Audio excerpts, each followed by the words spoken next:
ከሰሞኑ በትግራይ ሕጻጽ የተፈናቃዮች መጠለያ ጣቢያ ተከስቷል ከተባለው ረሃብ ጋር በተያያዘም ህወሓት ላይ የሚጠቆሙ እጆች እየተደጋገሙ ነው። ወደ ቦታው የሚላከው እርዳታ በአግባቡ ለተጎጆች ስለመድረሱ ጥያቄም ጥርጣሬም አለ በማለት የፌዴራል መንግስቱ ጠይቋል። የራሱ የህወሓት ደጋፊዎችም ጭምር ህወሓት ከተፈናቃዮች ዕለት ቀለብ ሳይቀር የሰራዊት ቀለብና ደሞዝ ጭምር እየቆረጠ ነው በማለትም ክሳቸውን እያሰሙ ነው።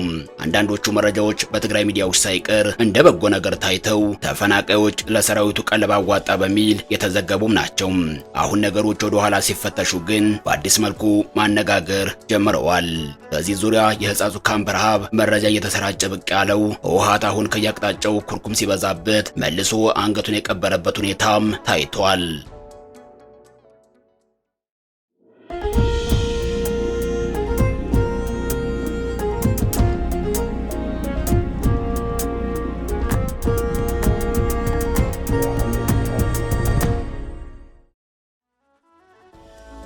በትግራይ ለበርካታ ዓመታት ጦርነቶች ተካሂደዋል። ጦርነቶቹንም ተከትሎ የሚፈናቀልና ለችግር የሚጋለጥ ህዝብም በየጊዜው ይታያል። በዚህም ላይ አንዳንድ ጊዜም የተፈጥሮ ድርቅም ጭምር የሚታይባቸው ሁኔታዎችም አሉ። በ17ቱ ዓመት የደርግ ዘመን የትግራይ ጦርነት ወቅት ትግራይ ጦርነትንም እንደዚሁም ድርቅንም ጭምር አስተናግዳለችም። በዚህም በርካቶች ህይወታቸውን ያጡበት የታሪክ ክስተት እንደተፈጠረም የወቅቱ መረጃዎች ያመለክታሉ።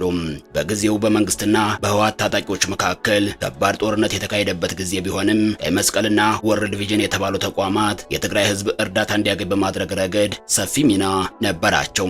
በዚህ መሃል ግን በዚያው የጭንቅ ወቅት ህወሓት የእርዳታ እህሉን ወስዶ በመሸጥ በተገኘው ገንዘብ የጦር መሳሪያ ገዛ የሚል አንድ የውጭ ዘገባ የወጣበት ሁኔታም ታይቷል።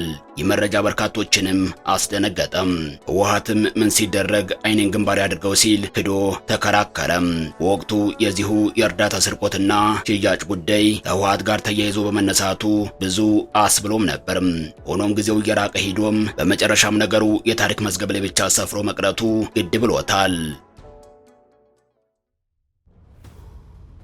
ከዚያ በኋላ ከእርዳታ ጋር በተያያዘም ታሪክ መልሶ ራሱን የደገመበት ወቅትም ተከሰተም። ይኸውም በሁለት ዓመታቱ የትግራይ ጦርነት ጊዜም ህወሓት ወደ ትግራይ እርዳታ ለማድረስ የገቡትን ተሽከርካሪዎች በጉልበት በማስቀረት የሰራዊቱና የሎጂስቲክ ማመላለሻ ማድረጉም ተነገረም። በጊዜው በተከታታይ ወደ ትግራይ የገቡት የእርዳታ ማመላለሻ ተሳቢ የጭነት ተሽከርካሪዎች ወደ ትግራይ ከመግባት ውጪ መመለስ አለመቻላቸው በውጭ ለጋሾች ለትግራይ ህዝብ ሲቀርብ የነበረው እርዳታ ላይ የራሱን የሆነ አሉታዊ ተጽዕኖን እንዳሳረፈም ድርጅቶቹ ራሳቸውም የገለጹበት ሁኔታም ታይቷል። በጊዜው እርዳታ ለማድረስ ትግራይ ክልል ሄደው እዛው የቀሩ ተሽከርካሪዎች አለመመለስ በእርዳታ አቅርቦቱ ላይ ችግር መፍጠሩን የብሔራዊ አደጋ ስጋት አመራር ኮሚሽን የገለጸበት ሁኔታም እንደነበር የሚታወስ ነው። በጊዜው የወጣው መረጃ የእርዳታ እህል ጭነው ወደ ትግራይ ከሄዱ 466 ተሽከርካሪዎች 428ቱ አለመመለሳቸውን የሚያሳይ እንደነበር የወቅቱ ዘገባዎች ያመለክታሉ። የሚገርመው እነዚህ ተሽከርካሪዎች በጊዜው ትግራይ ገብተው እርዳታ እንዲያደርሱ የተደረገው ከግለሰቦች በመውሰድ ጭምር ነበር። ተሽከርካሪዎቹ የእርዳታ እህሉን ጭነው ወደ ትግራይ የገቡት እስከ መመለሻቸው የሚሆን ነዳጅን ይዘው ነበር ቢባል በወቅቱ በህወሓት በኩል ተሽከርካሪዎቹ መመለስ ያልቻሉት የመመለሻ ነዳጅ እጥረት ስላጋጠማቸው ነው የሚል ምላሽ የሰጠበት ሁኔታም ታይቷል። እናም ሌላኛው በትግራይ የጦርነት ታሪክ ህወሓት በእርዳታ አማካኝነት የራሱን ጥቅም በማስጠበቁ ረገድ ጥብቅ ክስ ሲሰማበት የታየው በዚህ ወቅት ነበር።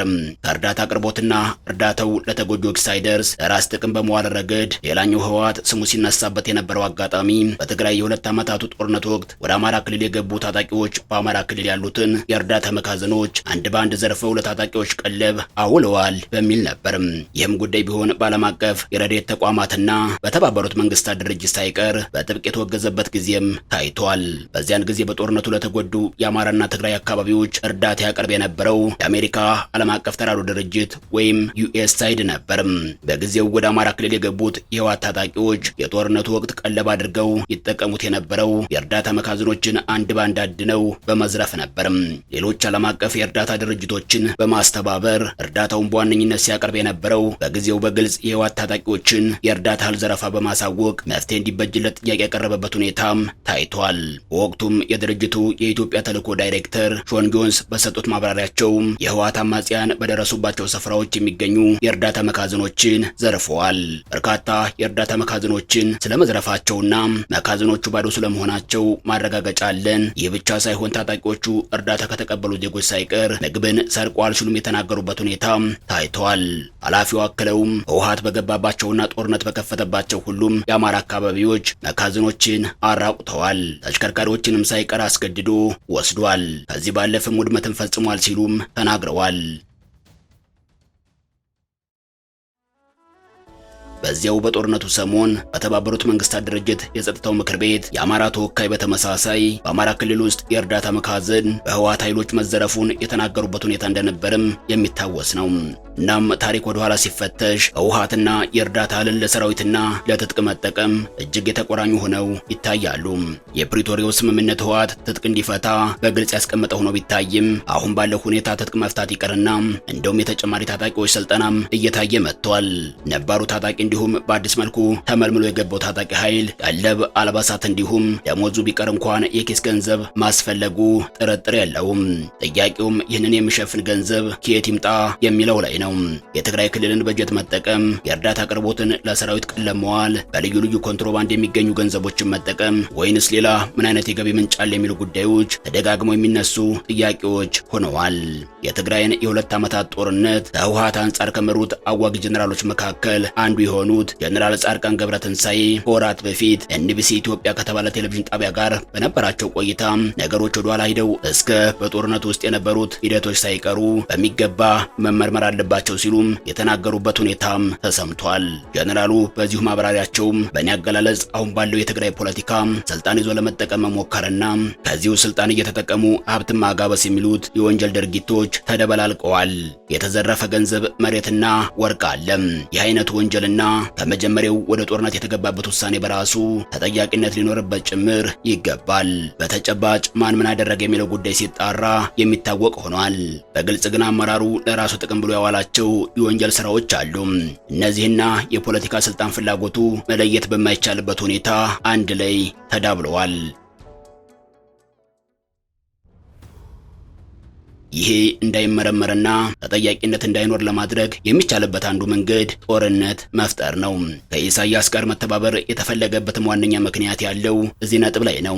መቼም እነሱ በግልጽ ሰርቀናልና ከኢሳያስ ጋር ለመተባበር ነው ሊሉ አይችሉም ሲሉም ነበር ጀነራል ጻድቃን የቀድሞ ጓዶቻቸውን ወረፍ አድርገው የተናገሩትም። አሁን ባለው ሁኔታ ህወሓት ተፈናቃዮቹ ወደ ቀያቸው እንዲመለሱ አይፈልግም የሚሉ ጠበቅ ያሉ ትችቶችንም በማሰማት ላይ ናቸው። የተፈናቃዮችን ወደ ወልቃይት መመለስን በተመለከተ በአንድ ወቅት ከፋና ቴሌቪዥን ጋር ቆይታ ያደረጉት አምባሳደር ሬድዋን ሁሴንና አቶ ጌታቸው ረዳ የህወሓት አመራሮች ተፈናቃዮቹን በመያዣነት በመያዝ የፖለቲካ ቁማርን እየተጫወቱ ነው ሲሉም ወቀሳቸውን ያሰሙበት ሁኔታ ታይቷል።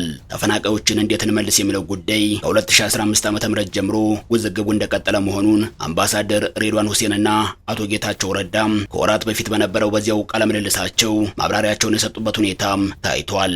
ሁለቱም አመራሮች በጊዜው ከጣቢያው ጋር በነበራቸው ቆይታ ህወሓትን ጥፋተኛ አድርገው ወቅሰዋል። የህወሓት አመራሮች ስደተኞችን ለፖለቲካ መሳሪያነት እየተጠቀሙባቸው ነው ሲልም ሰፊ ያለ ማብራሪያ የሰጡበት ሁኔታም ታይቷል። አቶ ጌታቸው ረዳ በጊዜው ስደተኞችን ወደ ቀያቸው በመመለሱ ረገድ አሁን ያለው የጊዜው አስተዳደሩ ኃላፊ የኔ ምክትል በነበረበት ሰዓት ተግባብተን የመጨረሻው 100% በሚባል የአፈጻጸም ደረጃ ላይ ተስማምተን ነበርም።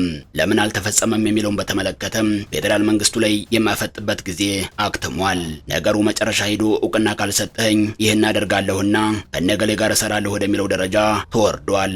ተፈናቃዩን መመለስ፣ ተፈናቃዩን ራሱ እንዲያስተዳድር ማድረግና እዚህ አካባቢ ያለው ደባል አስተዳደር እንዲፈርስ የማድረጉን ስራ ሳንሰራ ጊዜው ባከነ ሲሉም የተናገሩበት ሁኔታ ታይቷል። በጊዜው በጊዜ ሰሌዳ አስቀምጠነው የነበረው ትጥቅ ማስፈታት ነበርም።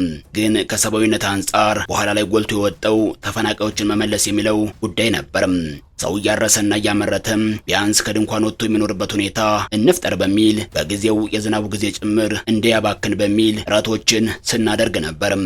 በዚህም የአደጋ መከላከያና ዝግጁነት እህልና ድንኳኖችን እንዲያዘጋጅ፣ ቤታቸው የተጎዳባቸው ካሉ ደግሞ ቶሎ በማደስ ቢያንስ የራያና ጠለምት ቤቱ ፈርሶ እርሻ እንዲጀምር የሚል ነበርም።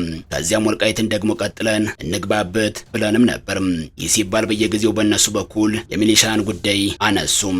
እኛም ሚሊሻ አርሶ አደር ስለሆነም ይገባ ችግር የለውም ይግባም፣ ያው ሚሊሻው የያዘው መሳሪያ የግሉ ነው፣ የሚሊሻ ጉዳይ አያጣላንም የሚል ምላሽን ሰጥተናል። ከዚያ ትንሽ ቆይተው ታጣቂ ኃይል ካላስገባን አሉንም። እኛም እሱ አይቻልም አልናቸው። በዚህ መልኩ በነበረው ውዝግብ 6 ወራት ባከኑ ሲሉ የተናገሩት ደግሞ አምባሳደር ሬድዋን ሁሴን ናቸው። ህወሓት ተፈናቃዮችን በፖለቲካ መሳሪያነት እየተጠቀመ ነው በማለት አጽንኦት ሰጥተው ማብራሪያቸውን ያከሉት አምባሳደር ሬድዋን ሁሴን ይህንኑ ማብራሪያቸውን አከል አድርገውም እኔና አብርሃም ገራልታ ፕሮጀክቶችን ለመመልከት ወደ ትግራይ ብሄርንበት ወቅት መከላከያ በዚህ ወር በአካባቢው ህዝበ ውሳኔ አካሂዳለሁ ብሏል የሚል የውሸት ትርክትን ተቀብለው ጠበቁንም። መከላከያ መቼ ነው ህዝበ ውሳኔ ላደርግ ያለው? ማንስ ስልጣን ሰጠው ብለን ማብራሪያን ሰጠናቸው። የመከላከያ ተልእኮች ሰዎች ሲመለሱ ጸጥታ ማስከበር ነው ያሉት አምባሳደር ሬድዋን በእነዚህ አይነት ሌላ ውዝግብ ሌላ ተጨማሪ ጊዜ ባከነ ሲሉም በዚያ ቃለ ምልልሳቸው ተናግረዋል።